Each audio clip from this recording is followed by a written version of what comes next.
World Cup, World Cup, World Cup, World Cup, World Cup. Hey, welcome back to the Give and Go. It's your boy Reynoso here with my guy Soltero. Good to see you guys again, man. What a match day. What a match day. Really fun one. Match day 9 delivered on all parts, dude. And it all started with, or actually it ended with this Portugal versus Uruguay match. Yeah.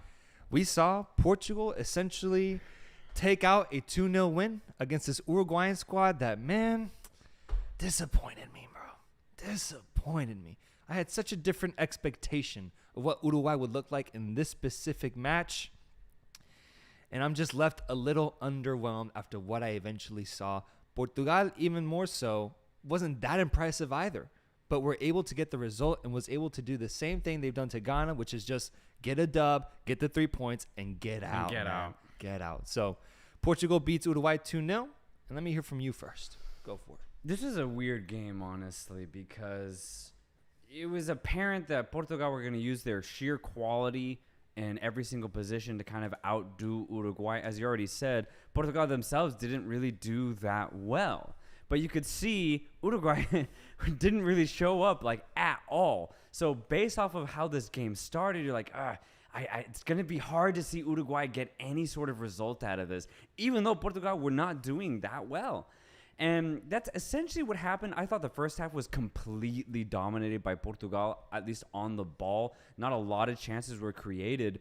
In the second half, after we got that Cristiano ghost goal, right, ended up getting technically scored by Bruno Fernandes, Yes, sir. Uruguay finally started to pick up the pace. Finally, after they were trailing 1-0. And I think there was a couple of changes that kind of helped that. Bringing on Pelistri and De Arrascaeta, I thought was a good choice by Diego Alonso.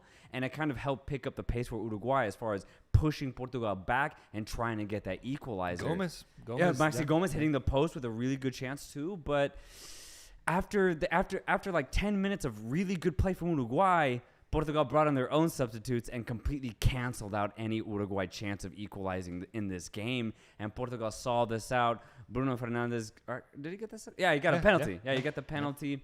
2 goals, 2 assists for Bruno. In 2 games in the tournament. Yeah, honestly, could have gotten a hat trick today. But yeah, as you said, Portugal ended up seeing this game out. But I want to talk about Uruguay because this is so disappointing, man. And I'm thinking about what is really going wrong with this team, and I actually think it's Diego Alonso, man. For real? Yeah, I do think so because this lineup was already kind of weird. He tried it in the first game, going a little defensive by playing Betancourt, Valverde, and Vecino in the midfield. He goes with the same midfield 3 in this game, but not only that, he adds a third center back to the back line. He adds in Sebastián Coates, right? And I thought that was really interesting because why not go a little bit more offensive here? He tries Cavani instead of Luis Suarez, which I thought was a good choice. But Cavani ended up having a very, very non-existent game. But if you want to talk about younger players who should have had an impact, bro, Valverde didn't touch the ball today. He didn't get on the ball. And I'm going to blame Alonso because I know Valverde has a class. I think we all know that. But the formation, I think the players around Valverde, it's just not working. Dude, Betancourt did the most today for Uruguay, and that should never be the case. Betancourt should be playing a very specific role as just ball retrieval, being that guy right in the center, getting the ball and distributing it out. But instead, noticing that no one else was doing anything, he was the guy who's like, fuck it, I'm dribbling I'm them. taking players on. Yeah, and that's so disappointing. Nunez was off today. Oh, dude, so off, man. So off. Yeah. And the thing is, when you look at the 2 fullbacks who are trying to provide any sort of width, they didn't have any success either. Again, the big moment for Uruguay is the subs. Gomez hitting the post, Pelistri and De Arrascaeta actually getting on the ball and trying to penetrate. So I think Alonso has gotten the starting 11 completely wrong in this game, especially in the first game. I give him a little bit more credit in that first game because it was the first game of their World Cup, but he should have completely changed it for this game because I thought they were poor. I thought they were poor against Korea. So based off of that performance, Alonso should have gone back to the drawing board and be like, shit, all right, I got to change this up a lot. Almost no real changes for the second game, and I think it really showed for me. Yeah, I think it is interesting that we end up seeing this version of Uruguay because going into the World Cup, I was curious, like, which Uruguay are we going to see? The first half of CONMEBOL qualifying Uruguay or the second half where they were able to get big results to eventually get into the qualification zone? But we've been seeing the first half of Uruguay, man. That Uruguayan team that was struggling, that was having a lot of the media attention on them because they were not getting the results that were needed. And I think that's what we saw, dude. That's what we saw. A team that doesn't really have as much chemistry as we actually thought they did have. And despite their amazing quality, can't find ways to maximize each other's best attributes. For me, Darwin Nunez, with how bad he was today, I feel like the positions he was put in was purely set to just expose his flaws. They didn't set him up in a good position to thrive at all. They didn't play to his strengths. Instead, they played to his weaknesses. We saw how bad he was in that hold-up play, man. It was bad, man. And then that is one thing about Nunez is that he isn't always the best at hold-up play. And to expect that out of him is tough, dude. Yeah. Find different ways to service him, man. And I think that kind of goes for all the rest of the players. Valverde, I think his position, the role he was given, is part of the reason for why he was so non-existent. He's too deep for Uruguay, and he's not going to get any success. I actually love that you said that because I think it was apparent in that first game. Playing a two-striker system is not going to work in this tournament. Yeah. Whether it's Nunez and Suarez or Nunez and Cavani, it makes Nunez, as you already said, completely exposed as far as his skill set. Nunez is best when he's just a focal point, when he's at the top of a front three and just fighting for balls, making runs, and getting into the box. But Nunez, more often than not, was like out on the wing trying to make weird runs. And it was very apparent, as you already said, that it just was not working. What Alonso should have done in this game specifically already, put Nunez as the sole striker. Don't start Suarez or Cavani and put two pacey wingers on either side of them. And then maybe even put De Arrascaeta either out on that wing too for creativity or underneath him too. But instead he went with the same system that he went against Korea. And I hated it. I think it was a really big mistake for Alonso. On the other hand, Portugal having a interesting game to start. They basically dominated the pace of the game and the rhythm, kind of just being on the ball more. Yeah. But for a good while, man, they could not generate any opportunities, man. No. Nothing. If anything, the most apparent opportunity in that first half was Bentancur's chance where he could have chipped it over the keeper, but just shot it straight at him. He should have scored outside of that first half, Portugal was on the ball, but they couldn't generate anything. It wasn't until the second half where that Bruno Fernandes chance comes into play. But I don't know, man. There's something about this Portugal squad that just doesn't convince me, man. I feel like offensively, a lot of the players there don't know what to do. They don't know what their role is offensively. When I see Joao Felix on the ball, I feel like half the time he's trying to figure out, am I supposed to be the guy who's out here trying to get goals, or am I supposed to be out here feeding these other players? Yeah. Ronaldo is so one-dimensional in that sense, always just looking for the goals, always wanting the ball so he can just think about being the last person to touch that ball. Yeah. And then Bruno Fernandes is just purely feeding. And so I feel like there's no cohesiveness amongst the offensive unit. Bernardo Silva, man, where was he today, man? He had a bad game. He had a bad game, and that's tough to say because Bernardo Silva is such a class player, and when he's on it, can be one of the best dribblers in the world. But once again, his attributes weren't being maximized either. He was put in really weird positions. But regardless, I do think something I want to commend Portugal on is just the fact that they're able to get these results, man. True. They're scoring the goals when they need them most, and they're winning these matches. So let me look over to the chat here to see what people are saying. Swapnil, hey, good to see you again, Swapnil. Always love your involvement. The keeper couldn't commit to the ball because of Cristiano. If Ronaldo didn't jump that goal, if Ronaldo didn't jump, that goal would have never come. It would have been a save. I see what he's saying. Yeah, that's what I was telling you. I was saying that Ronaldo almost actually deserved an assist on that Bruno Fernandes cross that came in. Yeah. Just noticed the crossed out flag in the back. Yeah, yeah. I'll let you guys guess what team that is, what was there, man. Or maybe look back on our past videos. Waited for this podcast all day so I can listen to comments on today's Serbia game. Much love from Serbia. I appreciate it, man. We're going to get to Serbia soon. We'll get to Serbia. Go up for me. I saw some comments on the Uruguay match. Keep going up. Daniel Gonzalez, a super chat of $5. Thank you, man. Uruguay could end this World Cup with 0 goals. Yeah. 0, dude. Yeah. God, dude, the World Cup can be so harsh if you're just not in your best form. Yep. Ghostface Kwan, $10 donation. Thank you, man.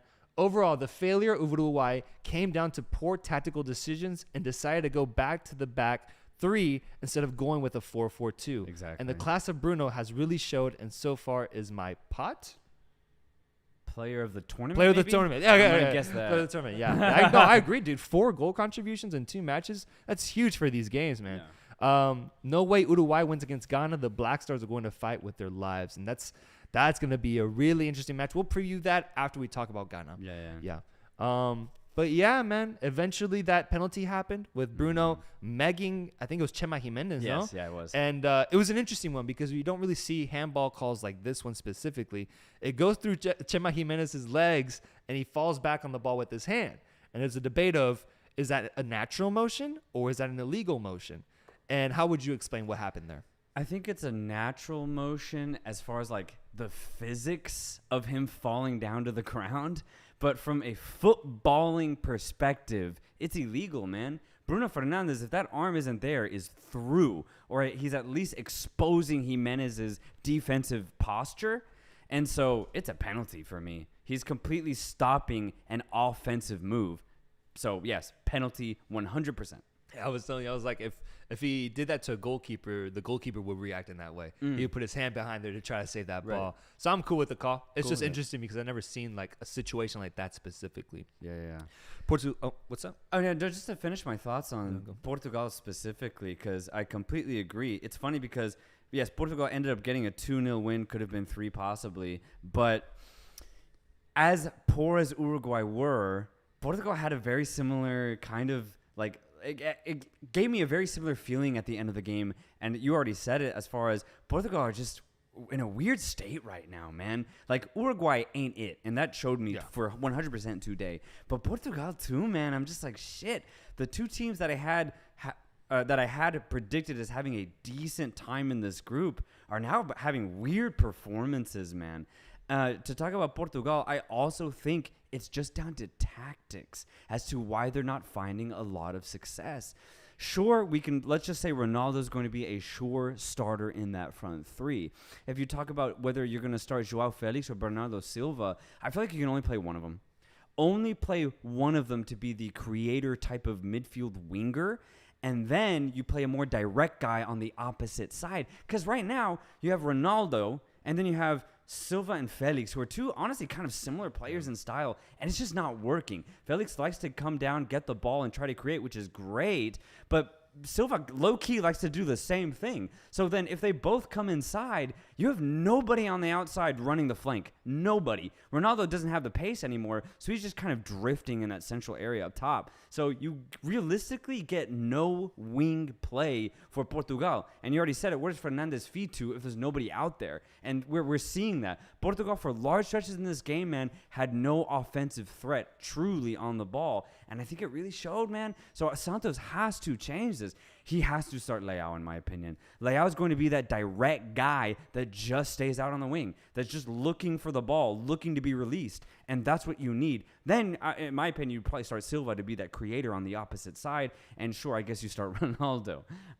So Joao Felix goes to the bench. I think so. Unless Santos prefers Felix, then put Felix in for Silva and play Leao. Right. I just want a more direct guy on that wing, man. And I think that would actually unlock a lot more space for Portugal. And then I think another position that's a little weak right now is Carvalho. I'm going to be completely honest, man.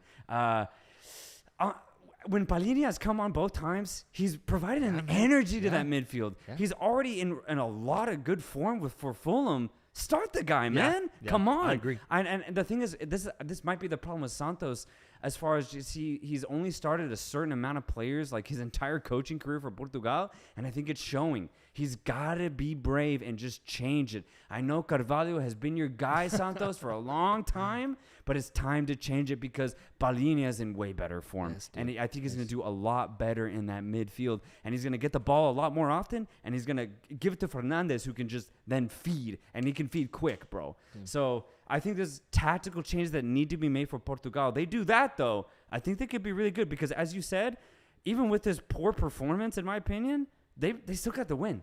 They still got the win as they did against Ghana. So there's a lot more positives for Portugal. They just need to change a few things, and then I think they can make a deep run. Yeah, no, this game could have ended 0-0, but because they still have some quality on the ball, they're able to get a 2-0 win. Yeah. I agree, dude. Palhinha would be amazing to see him start. He has such a different tenacity compared to Carvalho, man. Yes. Such a different tenacity. So I think I saw something crazy here. A $50 super chat. My goodness. Thank you, my friend. Savet Besson, man. What a donation. Dude, thank you, Thank brother. you, man. Thank you. you, man. I really appreciate that. He says, guys, don't forget to give the pod 5 stars on Spotify. We need to get Reynoso, Soltero, and producer Rudd to number 1. He, man, appreciate that, man, dude. For the I'm people gonna cry on the pod. Oh my God. For those that don't know, we were checking the charts on Spotify's sports podcast list where they list out the top 50 podcasts, and I'm scrolling through just seeing like who's on here: ESPN FC, Barstool Sports, First Take, all these big network podcasts. But then I get to like the 20 section, and I get down to 28, and I see The Give and Go by Reynoso and Soltero, and I literally lost my shit. We were eating Sonic last night. And I was like, no fucking way, dude. Yeah. What a community that we've been blessed to have. And I just love how much support we've gotten. And so I really just want to take a moment to give credit to you guys, the viewers, for really encouraging us to just keep this content going, man. And let's get to number 1, bro. So give us a 5-star rating on Spotify if you haven't yet. Moving on to that. I'll close it out. Portugal right now has 6 points. Yeah, they're through. They're through. Alongside France and Brazil. And then Uruguay is now at 1 point going into their final match. Yeah. The other game in this group. Okay. Let me get this one in before we switch topics. Ghostface Kwon, good to see you again, brother.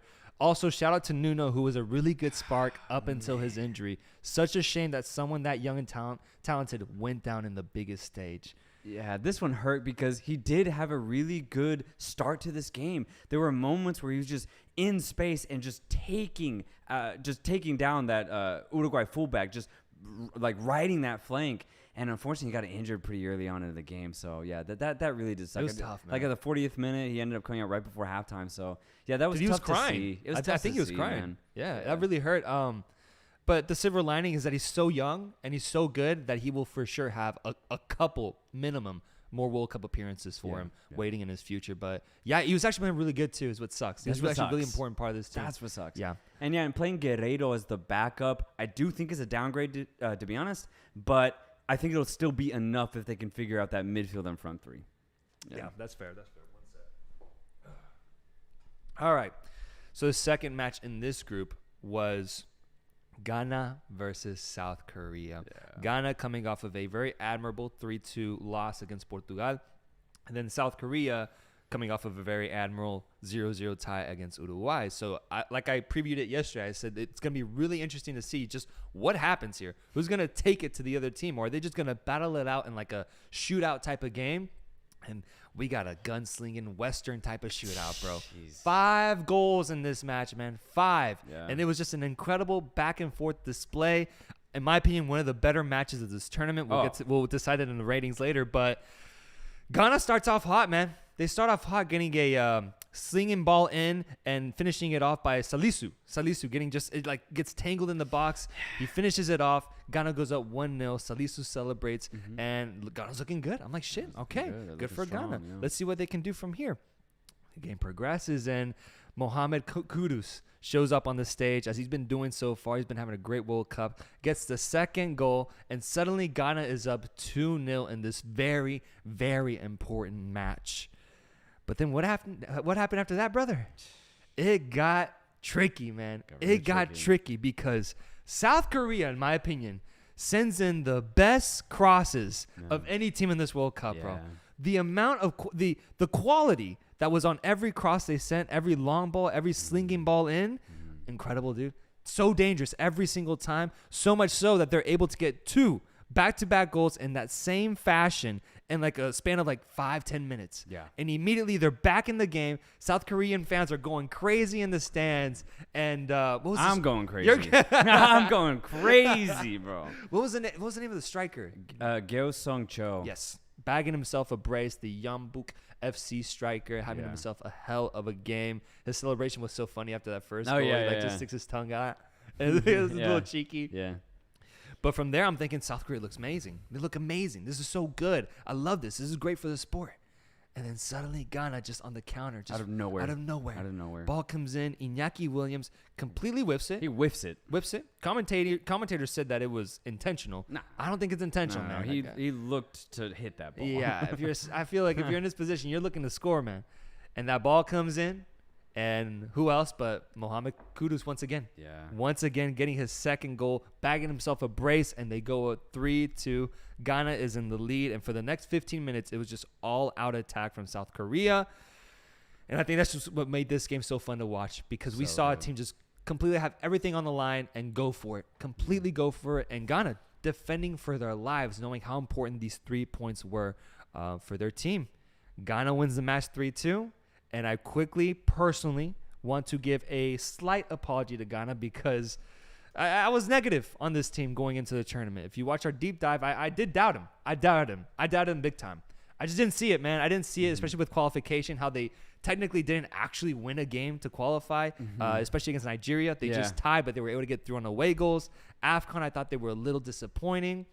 And so now I gotta give him credit. Ghana are ganadores, as David M says.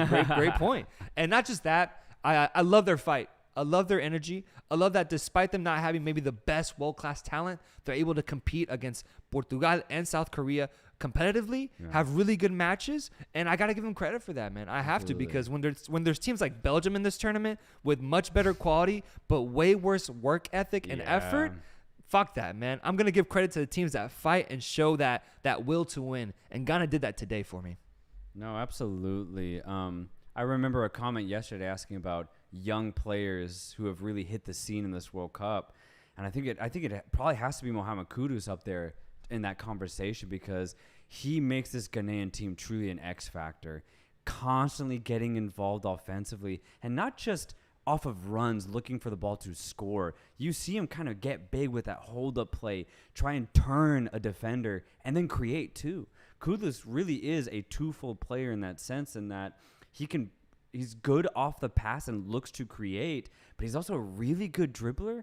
And as we saw in this tournament so far, he loves to get in that box and shoot if he gets the chance. And he has the quality to finish too. So Kudus is looking really, really good this tournament. And he's looking really, really good for Ghana specifically, man. So I'm really excited to see what Ghana can do as they face Uruguay next, man.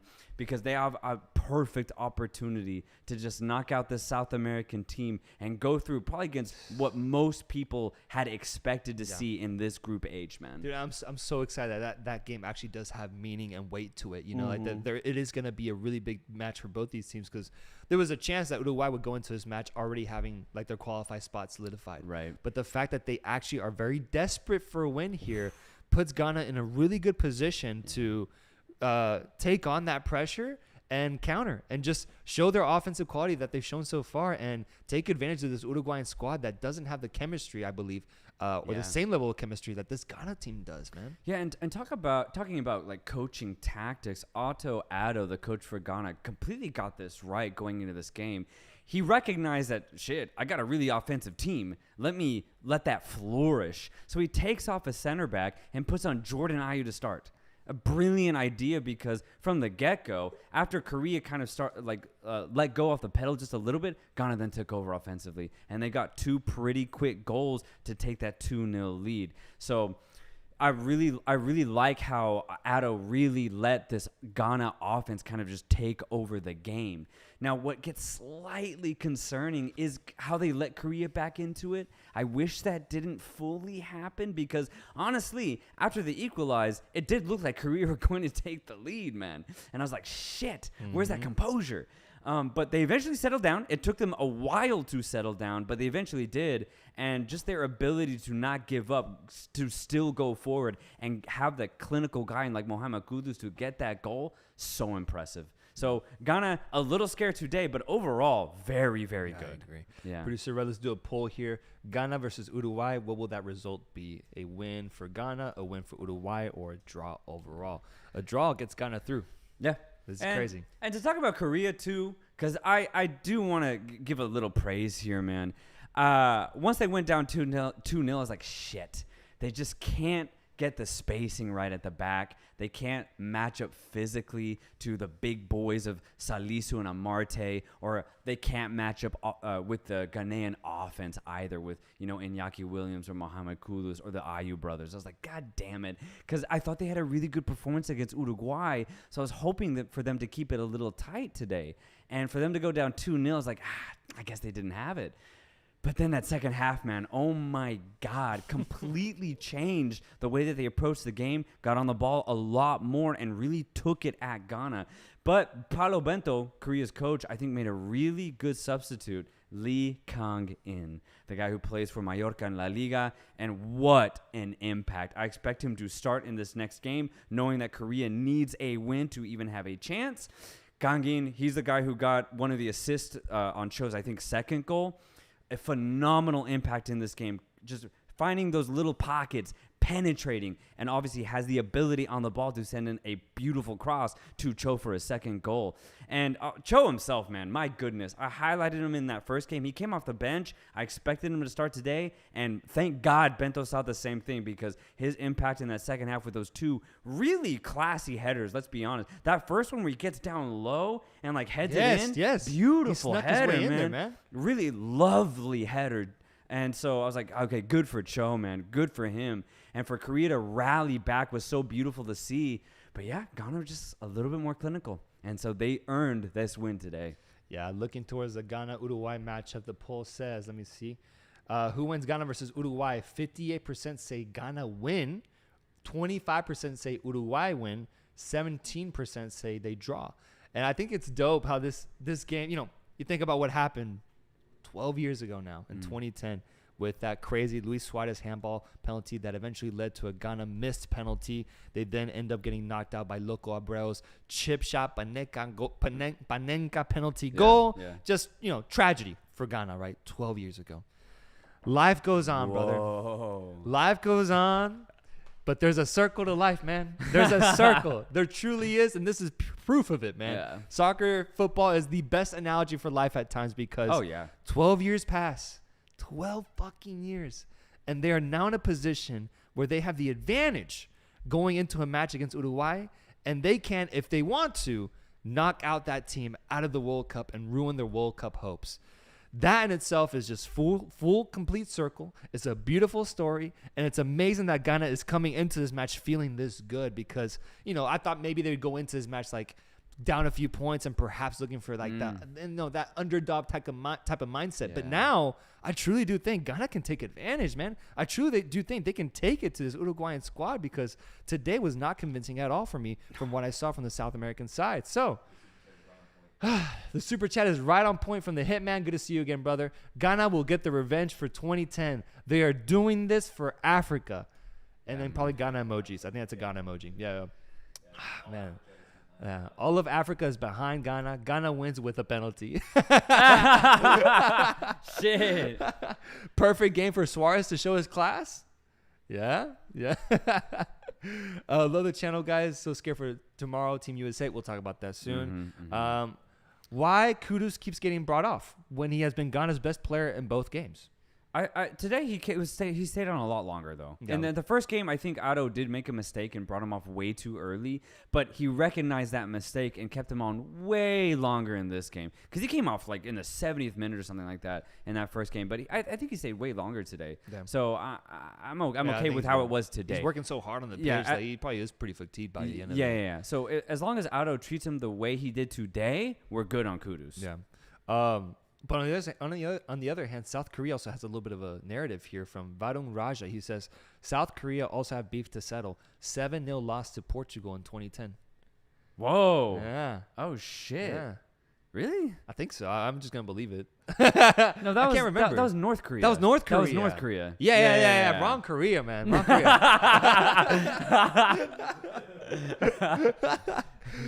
All right, so that's that group, man. That group is going to be looking really fun going into the final match day. I can't wait. And yeah, I think we're good on that, no? Yeah. Good to go. So let's move on to the next group, which has Brazil, Switzerland, Serbia, and Cameroon. This group has been so interesting to see, man. Hey, DFO, good to see you in here. It's been so interesting to see, man, because this morning it started off with Serbia against Cameroon. Yes, sir. And I'm gonna speak for a little bit on this because I've said it before. I have Serbia going very deep in this tournament, brother. Very, very deep. And I was a big fan of them going into the tournament. Love their players. Love the way that they play together. Love their offensive tenacity. And they underwhelmed against Brazil. They underwhelmed against Brazil, getting a 2-0 loss against them. Yep. And so I'm going into this match thinking, you guys have to win. You have to show your prowess. You have to show what you're made of. Because on the other hand, Cameroon's coming off of a loss against Switzerland, 1-0. So it's time, boys. It's time, my Serbian folk. It's time to arrive on the biggest stage and have yourself a moment. Go off, man. Go off on this Cameroonian side. Yeah. They concede first to start the game. Yep. They concede first to start the match, man. This World Cup just keeps delivering that sense. I'm just like, God damn it, man. They concede. But then halftime comes right before it, and Serbia decides to just go off, man. Yeah, that was crazy. They just go off back-to-back goals. They're suddenly up 2-1, and they're looking much more better, much more in control. Second half starts. They get another goal, man. I think it was Mitrovic getting that third goal. They're up 3-1, and I'm like, Serbia has arrived, man. Serbia has arrived. And then they got thrown into an AFCON game, man. They got thrown into an AFCON match, and they got AFCON'd, bro. Yeah. Cameroon, baby. Abubakar looking like R9 out there today.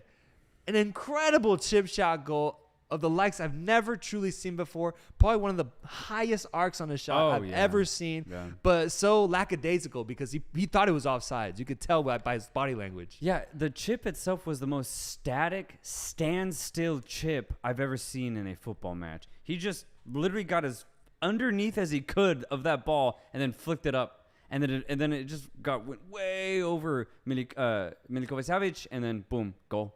Yeah. Crazy. Yeah, no, they get the goal, and suddenly momentum shifts. A third goal comes from, I think, Abubakar assisting Choupo-Moting, who was finally able to get his finish, his World Cup goal. 3-3, the game ends in a tie, and here's my takeaway, man. Yeah, this Serbian defense is flawed. This Serbian defense is very, very flawed. I will concede that their defense is much more weaker than Switzerland's because to concede 5 goals in 2 games, that's a problem, bro. That's a problem.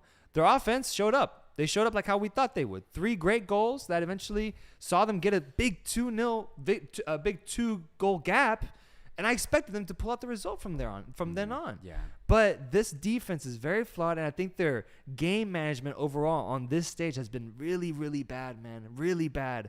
I'm looking at them just thinking like, shit, I'm disappointed. Yeah. I'm disappointed. I'm bummed by this team. A little bit of a Canada type of vibe, honestly. And more so because they had a chance, dude. They had a chance to close out this match, and they didn't. They had a big They chance. needed those 3 points. They ended up getting 1 point out of this team.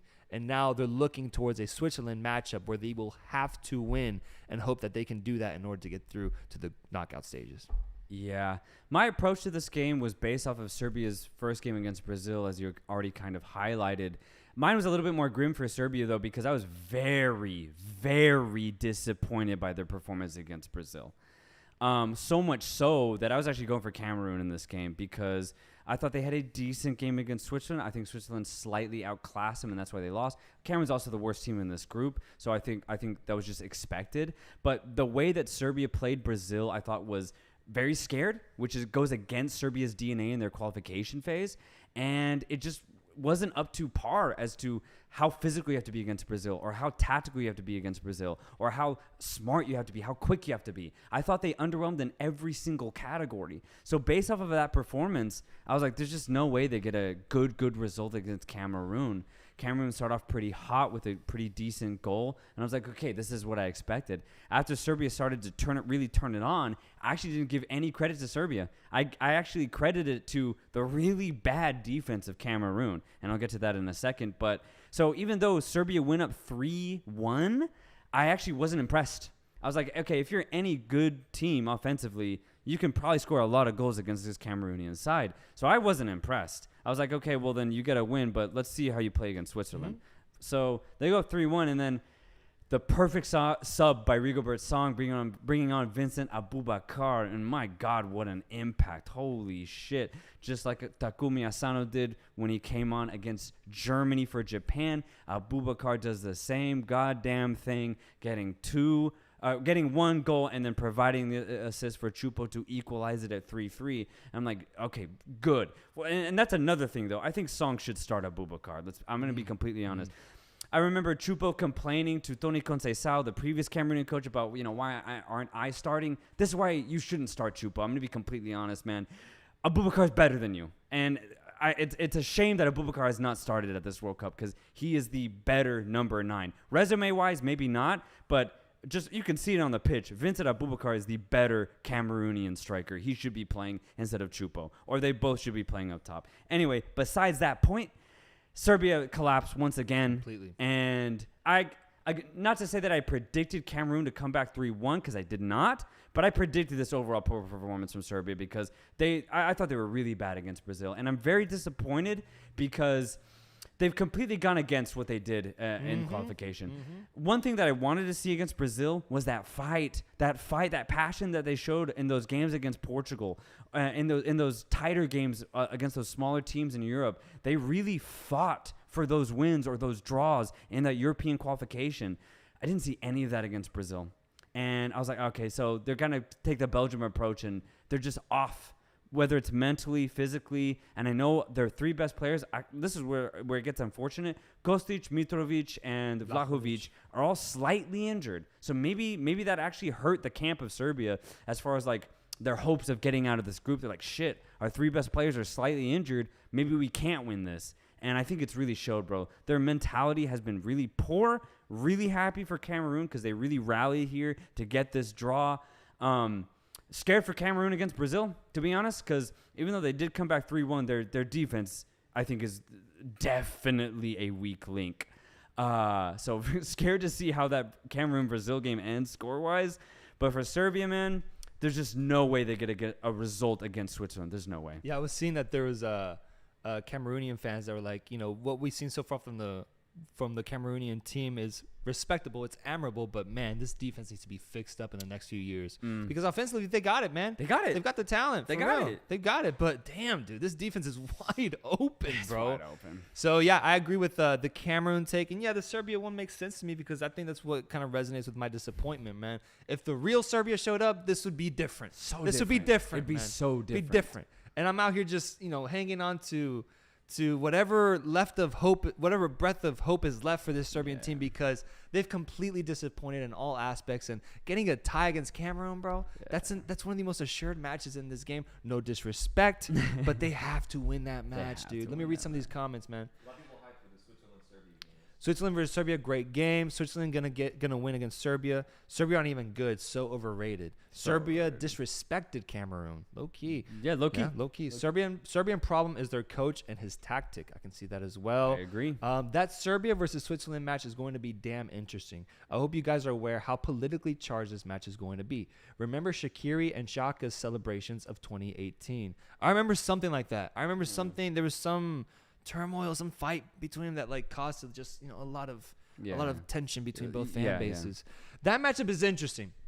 That matchup is interesting because before Casemiro got that banging goal, which we'll talk about soon, it actually leaves a reasonable route for Serbia to still somehow stay alive if they are able to beat Switzerland in that final match. And I hate that. I hate that Serbia still it's like Belgium still have a decent chance to get out of this group. It's the same thing. Serbia actually have a really good chance. All they have to do is win. They win and they're through. They don't show up. They don't have to rely on goal difference or anything. If they win, they go through. And I hate that they're given that sort of chance. I don't hate it because they were really poor against Brazil. What if they show up? What if the old Serbia of old? What if the Serbia of old shows up? Then suddenly I'm excited because I'm like, let's go. This is a team we've been talking about, especially if they beat a Swiss team that's been playing really solid too. But what if they play the same way? Switzerland don't show up and they end up being one of the teams that gets around. Then fuck Switzerland, man. Right, and fuck Serbia too. All right, both of them. We'll do both. Both teams. Yeah. That'll be interesting to see. It is crazy though because it's gonna be an all European matchup. And I think that's why it actually gives Serbia a little bit more of a chance than what would have been like if it was a South American team or an African team. True. I think because it's a European matchup, it's like they know each other. Yeah. And Serbia might find a way to find it within themselves to get a win here. Yeah. It'll be interesting to see. Let's do a poll here: Serbia versus Switzerland. The result for this one: Serbia versus Switzerland. Switzerland win. Serbia win or a draw.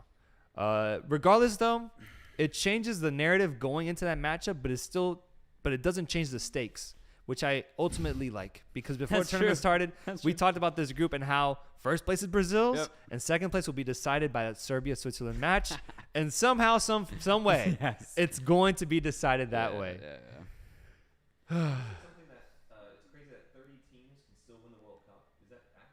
Only 2 teams have been eliminated. Only 2 teams. Only 2? Yeah, Qatar and Canada. That's what's 30, crazy. 30 teams are still in contention, including my beautiful Mexico.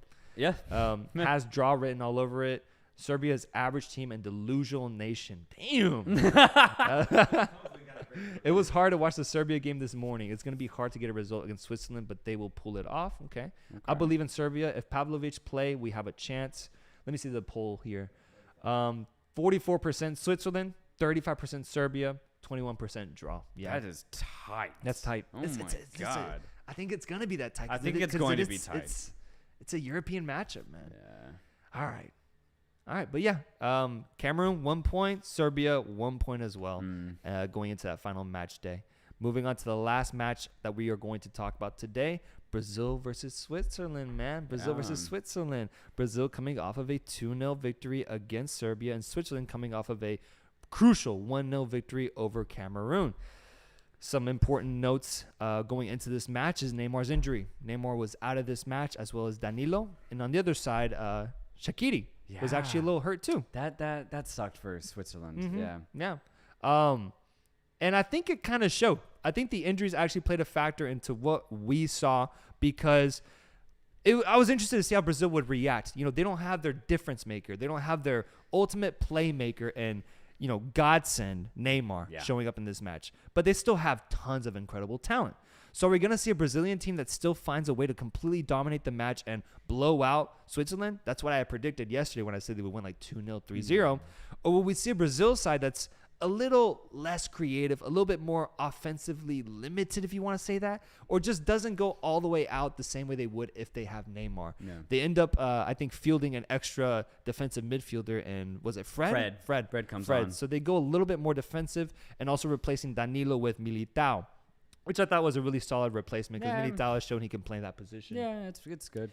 And on the flip side, Switzerland, are they going to go into this match like Serbia, be super scared and just play as the weaker opponent and just D up?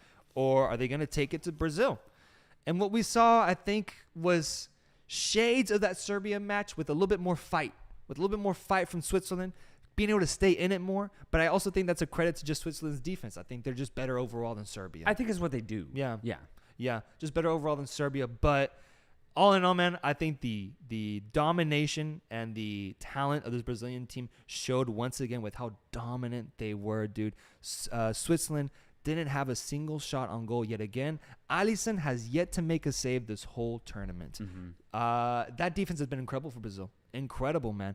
And on the other side, they impose themselves on the opponent. They find ways to just slowly chip away at you. Even if they are missing a guy like Neymar, they still find ways to generate opportunities, be dangerous every time they're on the ball, until they ultimately end up getting that crucial goal, which we saw from Casemiro, getting just an incredible volley at the top of the box, going into the side netting, and leaving Jan Sommer frozen. Brazil gets the 1-0 victory. Yes, it wasn't as, I guess, showy as I thought it would be, but it did end up resulting in the way that I thought, with Brazil getting the victory. Yeah, this one was an interesting one to watch, because it really was just a battle out on that pitch. I think Switzerland had a very specific game plan, and it was one that I expected. Switzerland are not a team to be messed with. They're very disciplined and very organized. That back line of Rodriguez, Elvedi, Akanji, and Vidmer were, I thought, near perfect today. Their one-on-one defending is spectacular. Oh, yeah. They really did shut down, not from like a not from a possessive point of view, but from a chance creation point of view. They did shut down the creation of both Rafinha and Vinicius. If you notice, Brazil's biggest chances were off of like true defensive mistakes. It wasn't because Vinicius outdid a player. He did on that one play where Rafinha sent the ball in and Vinicius was at the end of it in the first half, and it was 1-on-1 with the keeper. Vidmer got fouled on that play, and Widmer was on the Did ground. they call a foul? They should have, and I think they would have called it back. Yeah, I do think so. Yeah, Widmer got fouled, and Brazil takes the ball. So Widmer's that right back position is it's open. It was completely open. Right, Yeah. and so that's why Vinicius was wide open. So it wasn't because he outdid Widmer. It's because Widmer was literally on the ground due to a foul. And so that's my ultimate point is that one-on-one, the back line of Switzerland never got beat.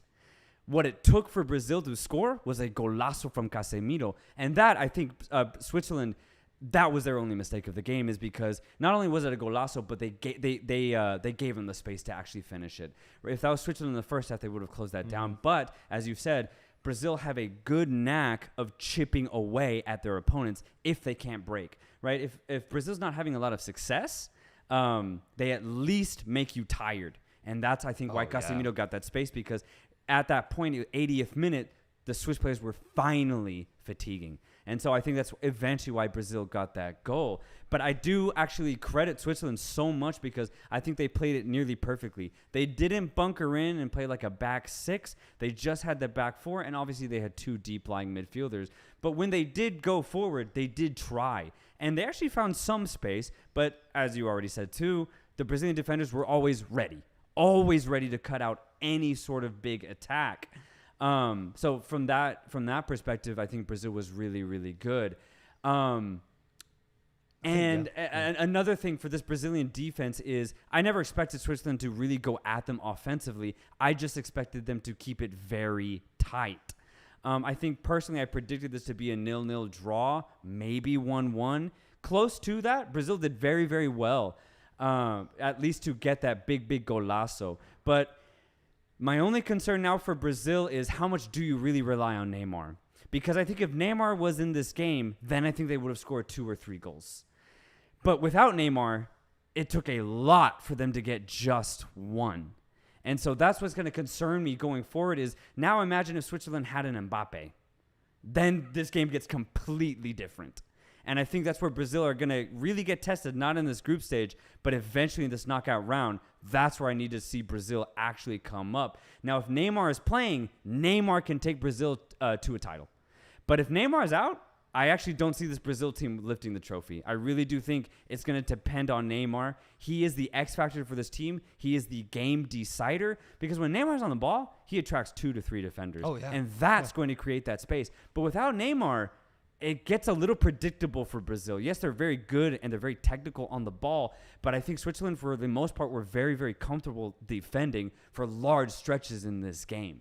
So I'm very excited to see Brazil play a much better team offensively. Defensively, though, I thought the Swiss were great. Yeah. No, I agree with this comment right here from Hitman. Brazil is a class above any other team with Neymar. They need Neymar to win the cup. Yeah, I agree. Switzerland saw the Serbia versus Cameroon results, so they were playing for a draw, but Brazil unexpectedly scored. Come on, Brazil. Let me go. Come on, Brazil was way better than Switzerland. Swiss didn't make anything also in this match. Just a defensive, boring team. Sorry, Swiss. Shaqiri and Okafor's injury were probably worse for Switzerland than Neymar and Danilo for Brazil. We had no attackers to sub on at the end.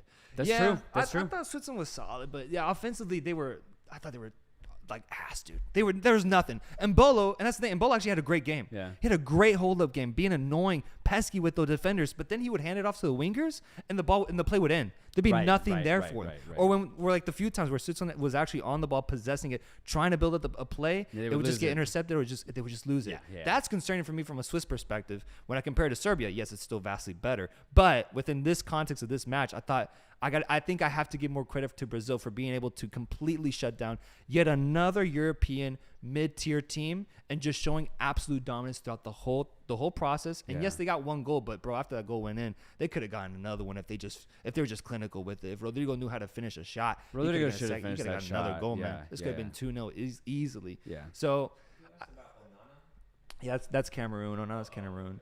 Youngster Danny Alves was missing. Yeah. Ultimately, I am impressed with the Swiss defensively, but they got to figure out their offense to be able to compete, to kind of make it past the round of 16 once they do make it there. Oh, absolutely. Yeah. I'm not going to be high on the Swiss team making a deep run. I'm just crediting their really, really good defensive display. Mm-hmm. Yeah. Yeah. just a little bit more tap on into Brazil because I've talked about this team as my championship contender. I think this is yet again another example of why I think they are able to win the title and lift it, because to get a result like this against a Swiss side that we went into this match thinking would be really solid without their best player, I think is super respectable, man. Yeah. And they weren't able to be as dangerous offensively, but they were able to control the match from minute 0 to minute 90 without him. And I think that says so much, especially when we look at other South American teams that are struggling in this tournament. Yeah. For Brazil to come into this match and completely dominated, I think deserves all the credit in the world. And I think it's just another type of victory where you just kind of feel that championship pedigree. Yeah. Once again, they get another win back to back, and they're through to the round of 16. They're taking care of business regardless. So I'm hoping that Neymar can get back in the round of 16. I do think he will. I hope so. But they will need that once round of 16 comes, where they face off against, I don't know what the draw would be. I'm trying to think. I don't remember who it would be. It would be, if they're first place, it could be Ghana possibly, because Portugal will probably finish first. Yeah. So it could be Ghana, or Uruguay. Yeah. Or maybe Korea. Yeah. Let's see. Let's look at the chat here. Serbia going to play like they are in a war. Our coach choked the game today. Absolutely. Vlahovic needs to come in. I do not agree with Soltero at all. I think you're overrating Switzerland and underrating Brazil. Yeah, I actually agree. I agree. Yeah. Should they start Gabriel Jesus in place of Neymar's absence? I was interested to see who would end up having a bigger impact due to Neymar's absence. Like, would Vinny Jr. step up in that sense, or Paqueta, or Rafinha on the sides? And honestly, I think Paqueta ended up being more of like the distributor for this team, with Neymar being gone right in the middle of the park. Mm-hmm. He wasn't that great, but he had that role assigned to him. So would a Gabriel Jesus do better there? I wonder. I do think he would do well if he got the opportunity, because I am a big fan of Gabriel Jesus in general.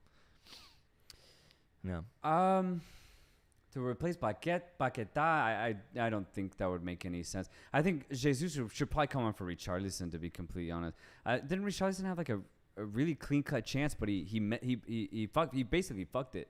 So that made me think of whether Jesus could have finished that chance instead. Mm-hmm. And so I think that's where the contention is.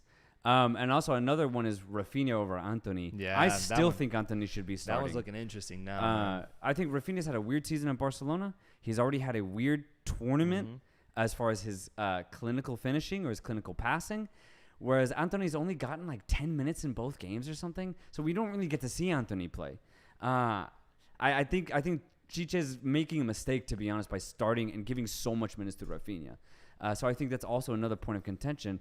And to go back to that comment, again, the Swiss back line did not get beat one-on-one. I think that means a lot. That's why I'm really highly rating the Switzerland defense, because that Serbian defense got broke so many times. So in comparison... But they had Neymar. Right. That's another thing, which is why I really hope Neymar comes back to this lineup as soon as possible, so that way there's no excuses for me. Mm-hmm. I want Brazil at their best, playing against their opponent's best as well.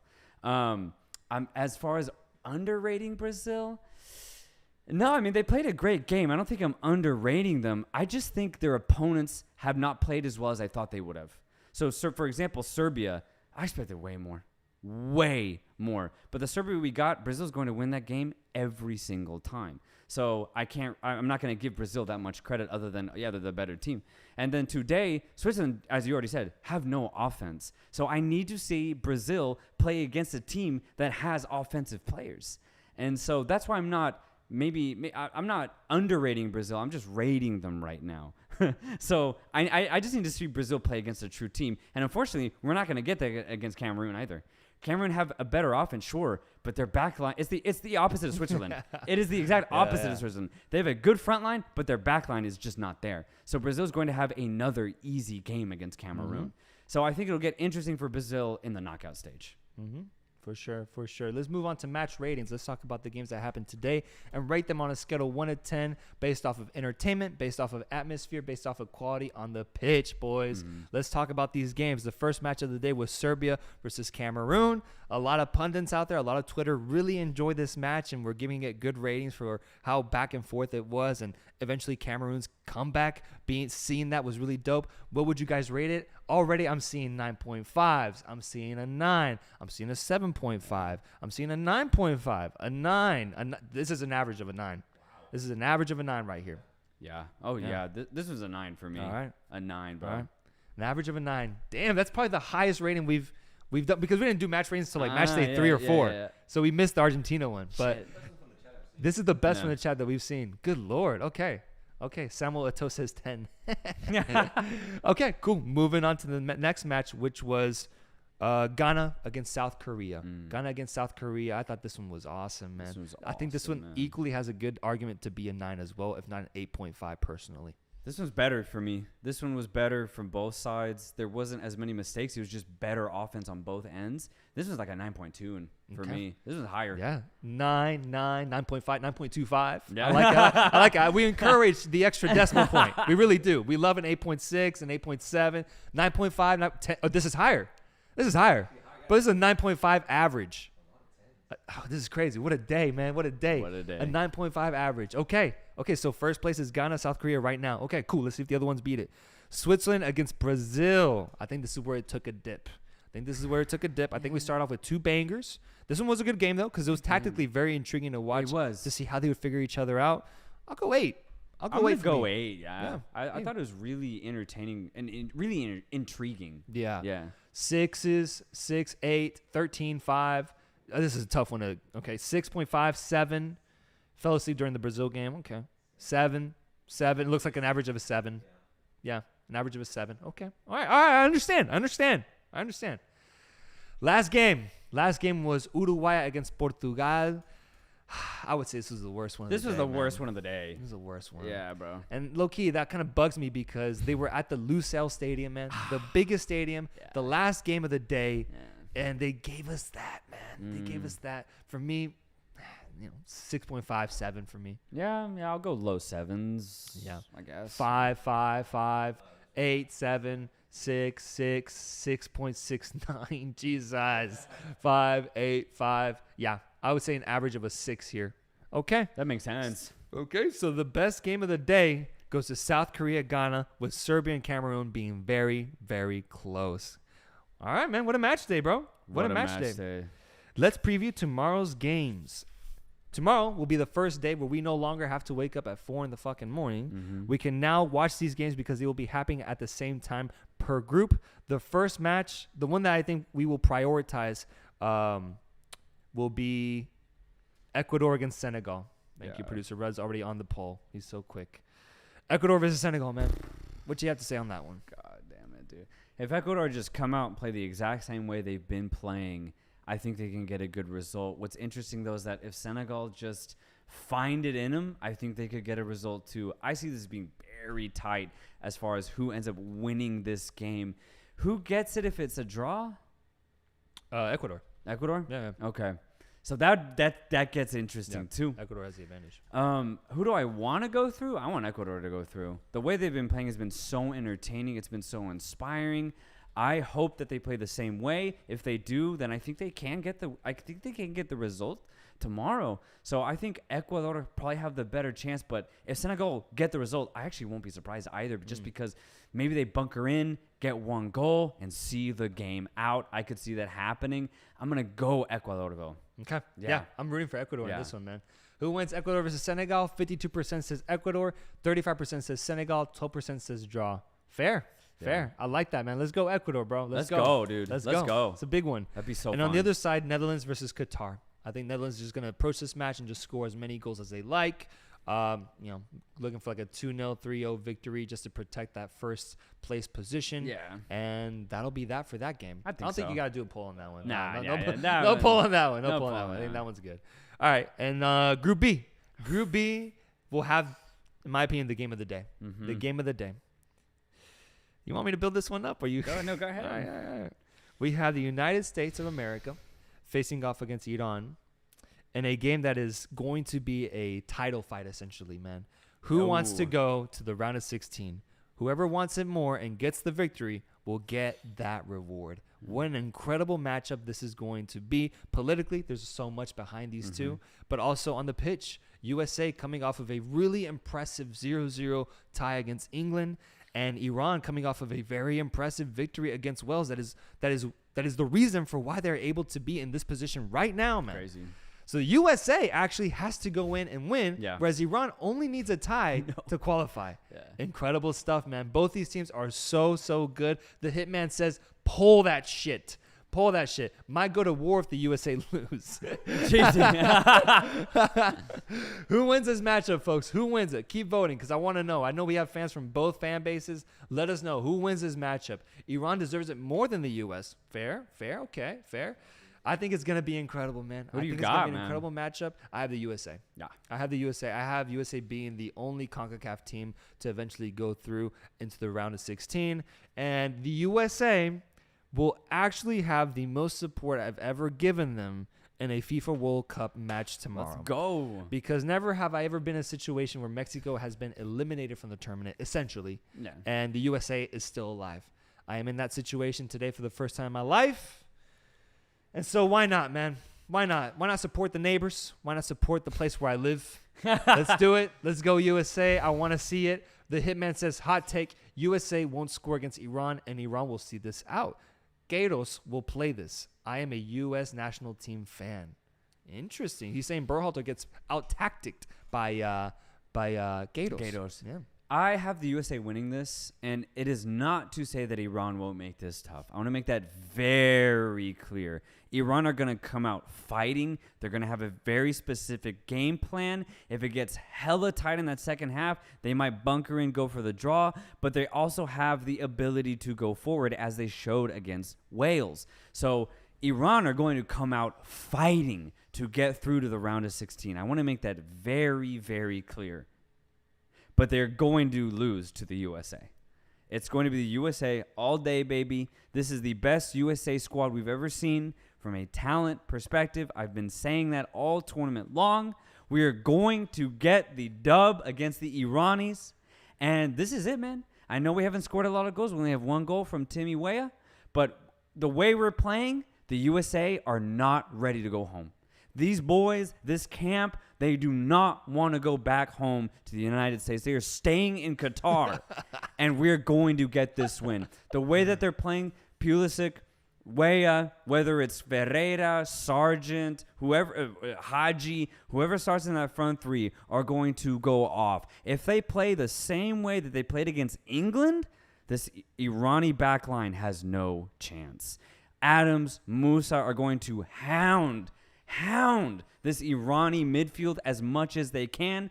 From a skill set perspective, this is going to be the USA all day. And they have given no reason as to why they will underperform. They've played really well in both games. Yes, they had a poor second half against Wales, but out of the three out of four halves, 3 out of 4. Yeah. 3 out of 4, they've played almost perfect.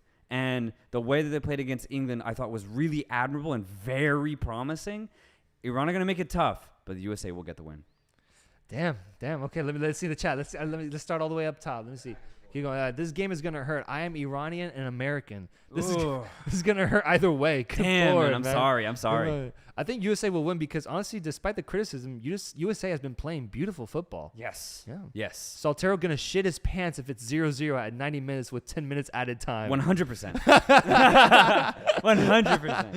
It's gonna be a draw. Does Ferreira see minutes? The USA won't score from open play. That's wishful thinking, says Sam. No disrespect. Nah, USA is going to be eliminated. Stay, bud. They will be out. Damn. We'll see. We'll okay. see. Okay. The 2-0 USA. Gio Reyna breaks through at the end of the first half. Taremi and Asmoon constantly threaten to score, but a Matt Turner masterclass keeps him at bay before Christian Pulisic 10 ices it at the death. Damn. Jesus. Holy shit. Write that down. What a comment. Oh, my Good God. Lord. God damn. I love that. All right. Let's look at the poll here. Poll says, I love this. 48% USA wins. 41% says Iran wins. 12% says draw. So actually, that would be 53% thinks Iran gets through. Okay. Damn. Okay. I'm excited to see a USA team that has to go out from the start to get a result, to get a victory. They have to go for a goal, and I love seeing that when a team does that. Yeah, 'Cause it's just open from the get-go. Yeah. And that just makes for a really good game. All right, awesome. And the last game, or this game that will be happening at the same time, will be Wales against England. Wales technically has a shot here. Chance, They have to take it to this English side and get a result. There is a bit of a rivalry here with both of them being from, what is it called, Britannica? Is that the right word? From Britain? from Great Britain. Yeah, Great Britain. Both They're both from Great Britain. Both from Great Britain. There is history there. We've mentioned in the past where, Welsh players have been deemed as the weaker players in British lore. English players are always stronger, better players. But now Wales has an opportunity to go up against these English players and show it to them, man, to completely, spoil the World Cup. And they would still need a little help. Even if they get a win, they would still need some help based off of the result against the USA and Iran. But we'll see what happens, man. We'll see what happens. They're not eliminated just yet, brother. They're not. But I think Wales had their eyes on this game since the draw, and that actually hurt them. I think if they played England earlier on in the tournament, they probably would have had their best game. But the fact that Iran was in the middle of them facing England actually screwed them over because they did not show up against Iran, probably hoping that they would get the easy win and then go at England in that final game. But since they lost that game, now the fact that Wales need multiple goals in this match to go through, I think it's just not going to happen. Yeah. Even if they play well, they're not going to score 2 or 3. I have England winning this no matter what. Yeah. I'm actually, if anything, I'm more interested to see how does Southgate approach this game. Lineup was. Oh, true. Does Foden start, man? Yeah, does he try to give fringe players minutes? That's crazy, yeah. Going into the round of 16, Phil Foden, the English Messi, has to play. I agree, dude. I agree. It's enough. Like, he's got to get minutes.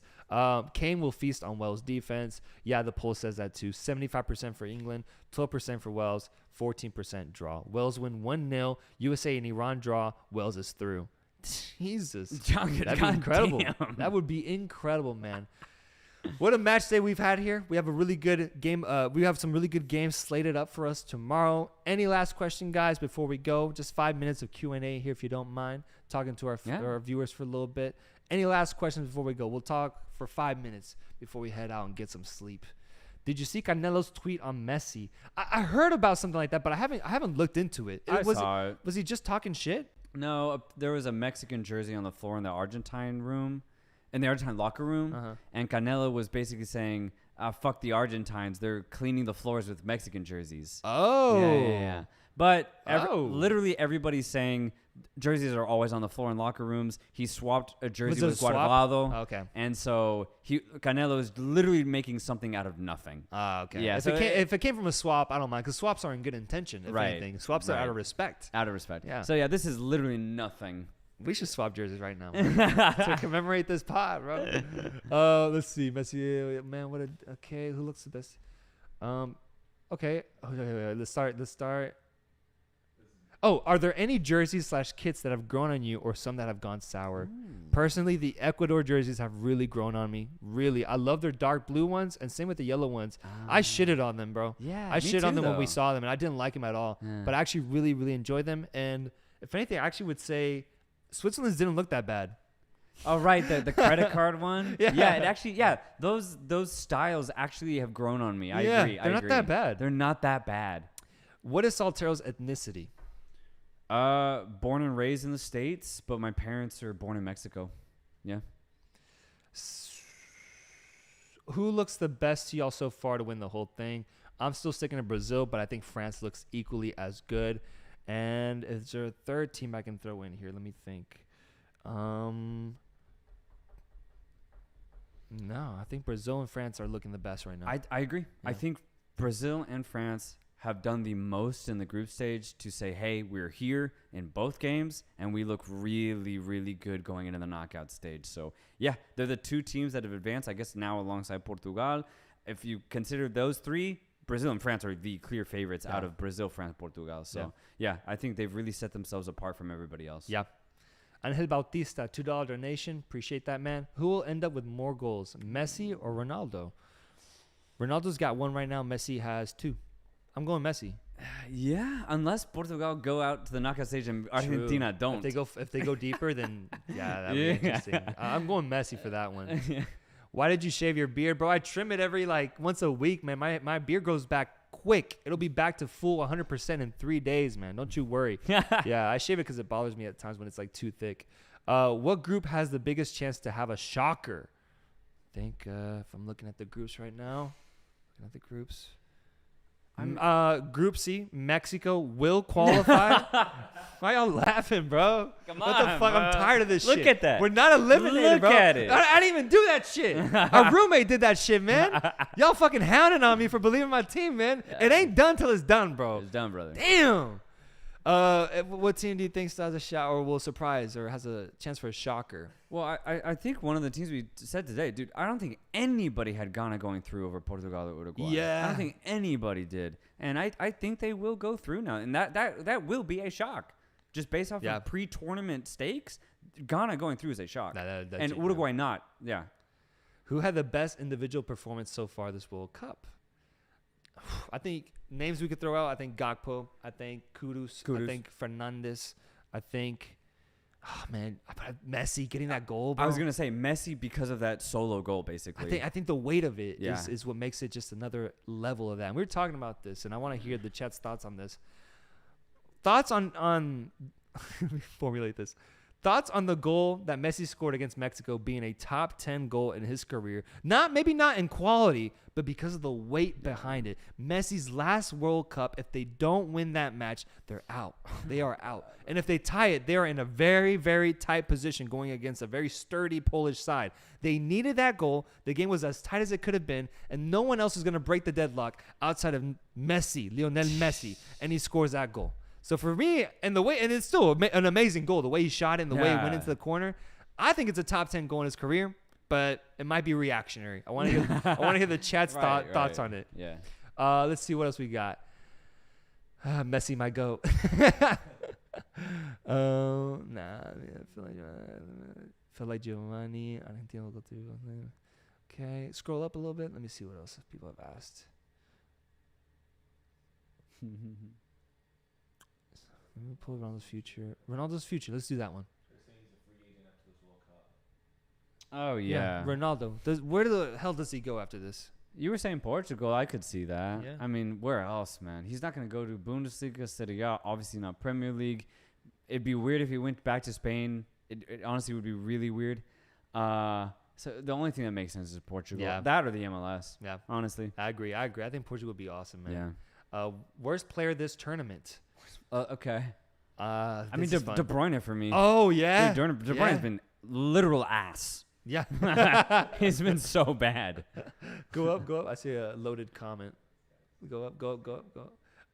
Varun Raja, good to see you again. The goal objectively itself was so good. Man had that calm vibe placed into that corner so perfectly, like he's done it 800 times before. Never gonna see someone like him again. I agree, man. That's why I think it's one of his best goals, man. Yeah, it was so cold and out of nothing. The precision, the weight, as you already said, that goal was phenomenal. And the way he celebrated it too, I don't think I've ever seen Messi that passionate after a goal. Dude, he was going crazy. The look on his face was like relief, ecstasy, jubilation, maybe a little bit of anger. Yeah. Dude, there's a lot of emotion in Messi after scoring that goal. And that is actually rare for me. Yeah. And so, that goal was huge. I completely agree, man. I think we'll end it right there, man. I'll end it right there. Thanks for the great stream, guys. Thanks for watching once again. And we'll be back tomorrow with the first game of round 3, man. I cannot wait. It's going to be a loaded match day. It's do or die. It's do or die now. It's do or die now. It's do or die now. And we're going to see what the fuck happens, man. Catch you guys later. Peace.